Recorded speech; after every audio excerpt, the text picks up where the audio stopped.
एक डॉक्टर कहती है, मैं ड्यूटी पर मामूर थी, खुदकशी का इमरजेंसी केस आया।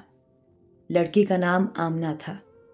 मैंने 8 साल के कैरियर में ऐसी खूबसूरत लड़की पहली बार देखी थी। वो बेहोशी की हालत में थी। उसको उठाकर लेकर आने वाले उसके वालिद थे। वालिद माशाल्लाह बेहतरीन पर्सनैलिटी के मालिक थे, मगर बेटी की हालत ने उनको उस वक्त बेहाल कर दिया था। पता नहीं क्यों मुझे लड़की पर प्यार और उसके वालिद पर बहुत रहम आया था। लड़की को ऑपरेशन थिएटर लेकर आया गया। ऑपरेट करके उसको दूसरे वार्ड में शिफ्ट कर दिया गया। घर वालों को बताया गया कि लड़की की हालत खतरे से बाहर है।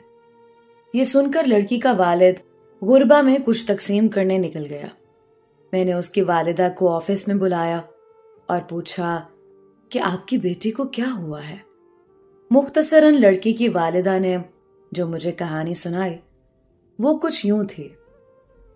हमारी बेटी ने टेक्सटाइल इंजीनियरिंग कर रखी है। सारे वालिदैन की तरह हमारी भी ख्वाहिश थी कि हमारी बेटी भी अपने घर की हो जाए। चुनांचे हमने आमना की पसंद पूछी। हमारी बेटी ने मशरकी लड़कियों की तरह बोला कि जो आपका फैसला होगा वही मेरा फैसला होगा। उसने सारा इख्तियार हमको दे दिया। चुनांचे उसके रिश्ते की बात चलाई। आमना को देखने एक फैमिली आई। लवाजमात और खिदमात से मुस्तफीद होने के बाद औरतें आमना के कमरे में गईं। एक ने आमना के हाथ से चाय पीने की फरमाइश की। उसके बाद वो लोग चले गए। चंद दिन बाद बगैर कुछ बताए रिश्ते से इनकार कर दिया। आमना के लिए पहली बार था जब वो रिजेक्ट हुई, मगर माँ बाप की तसल्ली ने आमना को बहुत हौसला दिया। एक बार फिर आमना को देखने फैमिली आई। चाय पीने के बाद इजाजत चाही और कुछ दिन बाद ये कहकर इनकार कर दिया कि लड़की को मेहमान नवाजी नहीं आती, क्योंकि उसने लड़के की माँ को टेबल से उठाकर चाय पेश नहीं की, बल्कि आम मेहमानों की तरह टेबल पर चाय रखती। उस इनकार के साथ आमना और आमना के वालिद भी अंदर से टूट फूट गए।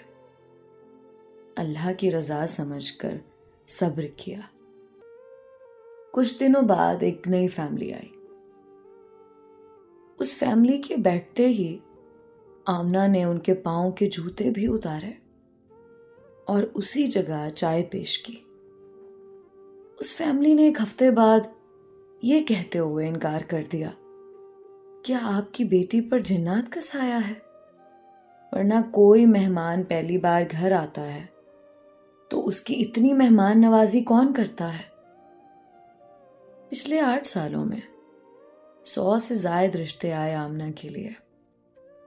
कुछ ने ये कहकर इनकार कर दिया कि आमना की उम्र ज्यादा हो गई है, और एहसान जताते हुए कहा, अगर आप ज्यादा मजबूर हैं तो हमारा एक 48 साल का बेटा है जिसकी एक अपनी दुकान है, उसके लिए हम आमना का रिश्ता कबूल करते हैं। इतना कहते ही आमना की माँ सिसकियां लेकर रोने लगी और कहा, आप भी तो एक माँ हैं, और माँ जितनी भी मजबूर हो गैरों के सामने क्या कह सकती है। और मेरी बेटी कल सारा दिन मेरे सीने से लगकर रोती रही और कहती रही, इन लोगों के मयार तक आते आते मेरी उम्र ज्यादा हो गई है।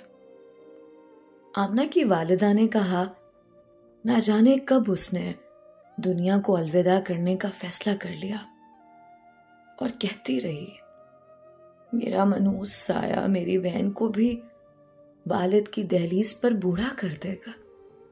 मैंने आमना की वालिदा को पानी पिलाया। इतने में उसका वालिद और पीछे से वार्ड बॉय कमरे में दाखिल हुआ और वार्ड बॉय ने कहा, आमना होश में आ गई है।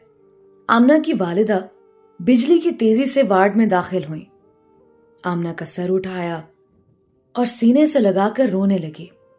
इतने में मैं और आमना का बाप भी वार्ड में दाखिल हुए।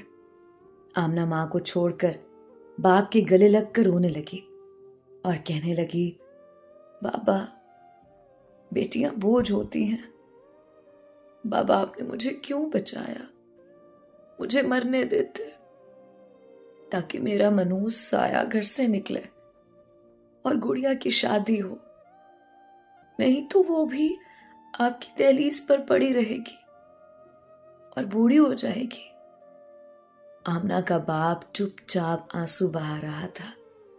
मैंने हालात आउट ऑफ कंट्रोल होते देखे तो मैंने आमना को इंजेक्शन दे दिया और आमना के वालिद को लेकर ऑफिस में आ गई। मैंने आमना और उसकी छोटी बहन को अपने दोनों भाइयों के लिए मांग लिया। आमना के वालिद की आंखें अचानक बरसने लगी, मगर अब वो आंसू खुशी के थे। मेरे दोनों भाई भी डॉक्टर थे। मैंने उनको अपना फैसला सुना दिया। वो दोनों खुशी से कबूल कर चुके थे। वैसे ये कहानी बताकर मैं आप लोगों से ये इल्तिजा कर रही हूं, हम लोग शादी एक औरत से करते हैं, किसी हूर से नहीं। किसी की बेटी को रिजेक्ट करने से पहले उसकी जगह अपनी बेटी को रखकर सोचें। अगर ऐब के बिना रिजेक्ट करना हो तो लड़कियों से दुगनी तादाद में लड़के रिजेक्ट होंगे।